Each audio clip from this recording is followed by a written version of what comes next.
எப்படி இருந்த ஹேரை நான் எப்படி ஆக்கிட்டேன் அப்படிங்கிறதுக்கு உதாரணம் தான் இந்த வீடியோ. உங்கள் எல்லாருக்குமே இது வந்து ஒரு மோட்டிவேஷனாக இருக்குதும். கண்டிப்பாக அதை வந்து பாருங்கள். உங்கள் எல்லாருக்குமே இது யூஸ்ஃபுல்லாக இருக்கும். நம்ம ஹேரை எப்படி மெயின்டைன் பண்ணுறது, நம்ம எப்படி வாஷ் பண்ணுறது அப்படிங்கிறத இந்த வீடியோவில் நான் கொடுத்துருக்கேன். ஸ்கிப் பண்ணாமல் இந்த வீடியோவை பாருங்கள். ஃபஸ்ட்டு பாருங்கள், என்னோடய ஹேர் வந்து இப்படி தான் இருந்தது. அதாவது டென்சிட்டி வந்து ரொம்ப அதிகமாக இருந்த என்னோடய டென்சிட்டியான ஹேர் வந்து டென்சிட்டி இல்லாமல் ரொம்ப மோசமாக மாறிடுச்சு. அதை எப்படி இந்த மாதிரியான டென்சிட்டிக்கு கொண்டு வந்தேன் அப்படிங்கிறது அந்த வீடியோ. நான் ரொம்ப ஸ்ட்ரகிள் ஆகி என்னோடய ஹேரெல்லாம் கட் பண்ணி அதுக்கப்புறம் கொஞ்சம் கொஞ்சமாக வளர்த்து அதுக்கப்புறமா என்னோடய ஹேர் வந்து டென்சிட்டியை கொண்டு வந்துட்டேன். ஃபஸ்ட்டு ரொம்ப மோசமாக இருந்தது என் ஹேரு. ரொம்ப ஸ்ட்ரெஸ்னாலேயோ அதே மாதிரி ப்ராப்பரான ஒரு டயட் இல்லை. நான் வந்து டயட் இருக்கிறேன் அப்படின்னு சொல்லிட்டு ப்ராப்பரான ப்ரோட்டீன் எதுவுமே எடுக்காமல் என்னோடய ஹேரை வந்து நல்லாவே லாஸ் பண்ணிட்டேன். ஸோ இந்த மாதிரி இழுக்க என்னோடய முடி வந்து ரொம்ப டேமேஜாக இருந்துச்சு. ஸோ இது வந்து நான் ஸ்டார்டிங் ஸ்டேஜில் எடுத்த என்னோடய ஹேரோட வீடியோ. ரொம்ப மோசமாக இருந்த என்னோடய ஹேர் கண்டிஷனை வந்து நான் எப்படி ப்ராப்பராக மாற்றி இப்போ வந்து முடியே என்னோடய சீப்பில் வராத அளவுக்கு நான் ஆக்கி கொண்டு வந்திருக்கேன். அது எப்படிங்கிறது பார்க்கலாம். நிறைய டிப்ஸு ட்ரிக்ஸு எல்லாமே யூஸ் பண்ணியிருந்தேன். பட் நிறைய எனக்கு வந்து யூஸ் ஆகலை, செட் ஆகலை என் ஹேருக்கு. அதுக்கப்புறம் என்னோடய ஹேருக்கு எது செட் ஆகுது அப்படின்னு பார்த்து இந்த மாதிரியான டென்சிட்டிக்கு நான் கொண்டு வந்துட்டேன் என் ஹேரை. அதுவும் என் ஹேரை நல்லா ஷார்ட்டாக கட் பண்ணி அதுக்கப்புறமா என்னோடய டென்சிட்டிக்கு நான் வந்து கேர் பண்ணி கொண்டு வந்துட்டு அதுக்கப்புறம் தான் லாங்கே கொண்டு வந்தேன். அதுக்கு ஃபஸ்ட்டு நான் யூஸ் பண்ணது இந்த சின்ன வெங்காயம் தான். இந்த சின்ன வெங்காயத்தில் பார்த்திங்கன்னா அவ்வளோ ஒரு நம்ம முடிக்கு வந்து ஹேர் வந்து நியூவாக க்ரோ ஆகிறதுக்கு ஹெல்ப் பண்ணுது.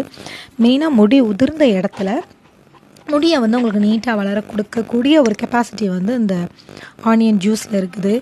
ஸோ இந்த ஆனியன் ஜூஸை இந்த மாதிரி அரித்து எடுத்துக்கோங்க. இந்த ஜூஸ் உங்களுக்கு ரொம்பவே மெயின். இப்போ நீங்கள் ஹேர் வாஷ் பண்ண போகிறீங்க அப்படின்னா இந்த ஜூஸை வந்து அப்ளை பண்ணிக்கோங்க. இந்த ஜூஸ் வந்து நீங்கள் நிறைய எடுத்து அப்ளை பண்ணணும் அப்படின்லாம் இல்லை.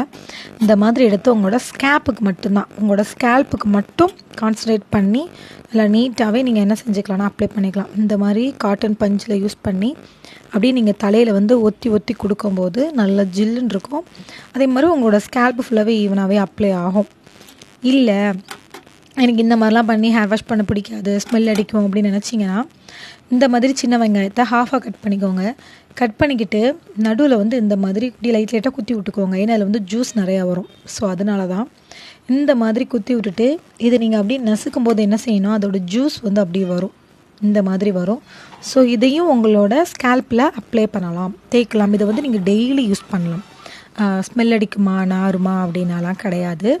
நீங்கள் வந்து டெய்லி இதே மாதிரி ஒரே ஒரு சின்ன வெங்காயம் உங்களோட தலை ஃபுல்லுத்துக்குமே போதும். நீங்கள் முடிக்கலாம் அப்ளை பண்ண அவசியம் கிடையாது. இதை வந்து நான் எப்படி அப்ளை பண்ணலாம் அப்படிங்கிறத இந்த வீடியோவில் போட்டிருக்கேன் பாருங்கள். ஃபஸ்ட்டு நம்ம வந்து காட்டனில் டிப் பண்ணி நம்ம ஹேர் ஃபுல்லாக அப்ளை பண்ணுறது. இது வந்து நம்ம ஹேர் வாஷ் பண்ணுறதுக்கு முன்னக்கூட்டி இப்போ நம்ம வந்து ஹேர் வாஷ் பண்ண போகிறோம் அப்படின்னு சொன்னால் இந்த மாதிரி நீங்கள் வந்து அப்ளை பண்ணிக்கலாம். இப்படி நீங்கள் தலை ஃபுல்லாக அப்ளை பண்ணிவிட்டு நீங்கள் ஹேர் வாஷ் பண்ணும்போது உங்கள் ஹேர் நல்லாயிருக்கும். ஸோ ஒவ்வொரு செக்ஷனாக அப்படி பிரிச்சுட்டு இந்த மாதிரி காட்டனில் டிப் பண்ண அந்த ஜூஸை வந்து நம்ம ஹேர் ஃபுல்லாக அப்படியே ஒத்தி அப்படி புழிஞ்சு விட்டிங்கன்னா உங்கள் தலைக்கு வந்து எல்லாமே ஈவனாக ஸ்ப்ரெட் ஆகும். அதே மாதிரி ஸ்ப்ரெட் பண்ணிவிட்டு உங்கள் ஹேண்டை வச்சு நல்லா மசாஜ் கொடுக்கணும். அப்படி மசாஜ் கொடுத்துட்டிங்க அப்படின்னா தான் உங்கள் ஹேருக்கு வந்து அது செட் ஆகி தலை ஃபுல்லுத்துக்குமே என்ன செய்யணும், ஈவனாக ஸ்ப்ரெட் ஆகும். ஸோ அதனால் நம்ம வந்து நல்லா மசாஜ் கொடுத்துக்குறோம். இது வந்து எப்போவுமே ஹேர் வாஷ் பண்ணுறதுக்கு முன்னக்கூட்டி தான் இந்த மாதிரி யூஸ் பண்ணணும். இது வந்து நீங்கள் நல்லா பன் போட்டு செக்யூர் பண்ணி 1 hour கழிச்சு நீங்கள் வாஷ் பண்ணிக்கலாம். இல்லை எனக்கு இந்த மாதிரிலாம் செட் ஆகாதுப்பா, நான் டெய்லி அப்ளை பண்ணுவேன், கொஞ்சம் க்ரேஸி தான் அப்படின்னீங்கன்னா இந்த மாதிரி பாருங்கள். இது வந்து ஹாஃபாக கட் பண்ணி உங்களோட ஸ்கேல்ப்பில், அதுவும் மெயினாக முடி உதிர்ந்த இடத்த நீங்கள் வந்து கான்சன்ட்ரேட் பண்ணி நல்லா தேய்ச்சி விடணும். அதே மாதிரி டேண்ட்ரஃப் இருக்கிற இடத்துலையும் இது நல்லாவே தேய்ச்சி விடுங்க. இந்த மாதிரி நீங்கள் நெய்யில் வச்சு அப்படியே அமுக்கி விடும்போது அதோட ஜூஸ்லாம் வரும். ஸோ இந்த மாதிரி நல்லா அப்ளை பண்ணி விட்டிங்கன்னா உங்கள் ஹேர் ஃபுல்லுத்துக்குமே ஈவனாக ஸ்ப்ரெட் ஆகும். அது மாதிரி டேண்ட்ரஃப்க்கு வந்து இது கொஞ்சம் யூஸ் ஆகும். மெயினாக நியூ ஹேர்ஸ் வளருங்க. எனக்கு பார்த்திங்கன்னா இந்த சென்டர் பார்ட்டில் வந்து ரொம்ப டேண்ட்ரஃப் இருந்தது. அதனாலே பாதி எனக்கு வந்து ஹேர் வந்து கொட்டிச்சு.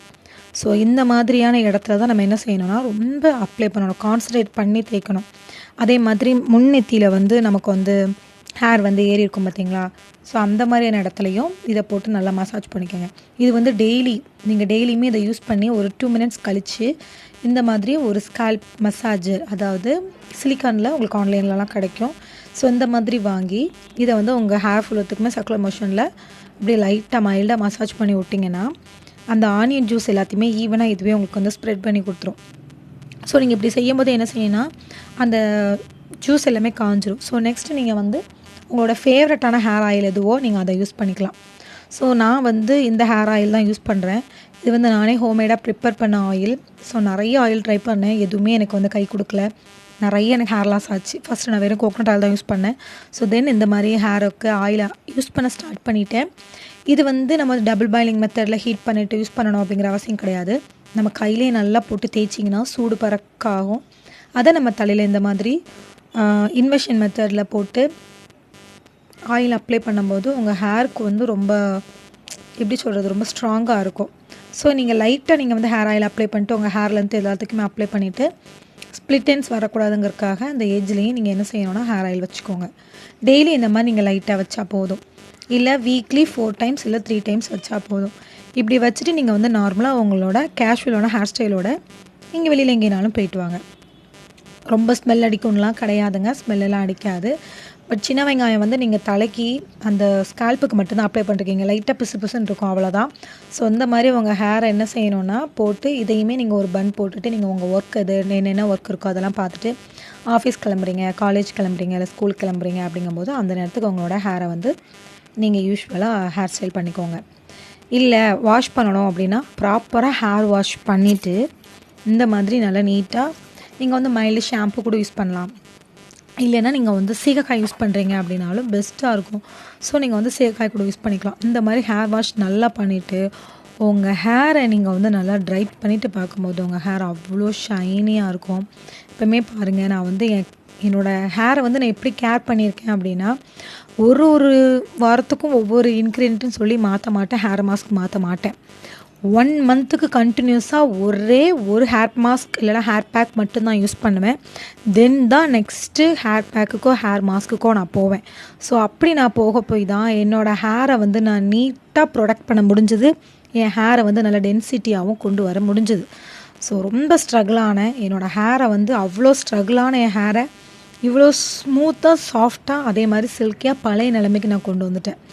ஸோ அதுக்கு யூஸ் பண்ண இந்த சின்ன சின்ன டிப்ஸ் அண்ட் ட்ரிக்ஸ் தான் எனக்கு வந்து யூஸ் ஆச்சு. ஆனால் எப்போவுமே தெரிஞ்சுக்கோங்க, ஒரு ஹேர் பேக் யூஸ் பண்ணிங்க அப்படின்னா அந்த ஹேர் பேக்கை அந்த மந்த்லி ஒன்ஸ் இல்லை வீக்லி ஒன்ஸ் நீங்கள் யூஸ் பண்ணுறீங்க இல்லையா, அதை வந்து வீக்லி ஒன்ஸ் யூஸ் பண்ணும்போது மந்த்லி அந்த இதை யூஸ் பண்ணி பாருங்கள்.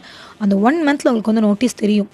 இல்லை எனக்கு செட் ஆகலை, ஹேர் வந்து இதை விட ரொம்ப லாஸ் ஆகுது அப்படின்னா அந்த ஹேர் மாஸ்க்கை தூக்கி அப்படியே ஓரம் கட்டிட்டு வேறு ஒரு ஹேர் மாஸ்க் வந்து நீங்கள் வந்து ட்ரை பண்ணணும். ஸோ நான் இந்த மாதிரி நிறையா ரிலேட்டடான வீடியோஸ் போடணும் அப்படின்னு நினச்சிங்கன்னா நமக்கு வந்து கமெண்ட் செக்ஷனில் கமெண்ட் பண்ணுங்கள். இதே மாதிரி நெக்ஸ்ட் வீடியோவில் உங்களை பார்க்குறேன். நான் நிறைய ஹேர் மாஸ்க் யூஸ் பண்ணியிருக்கேன், அதில் ஏதாவது ஒன்று உங்களுக்கு செட் ஆகும். ஓகே, தேங்க்யூ ஃபார் வாட்சிங்.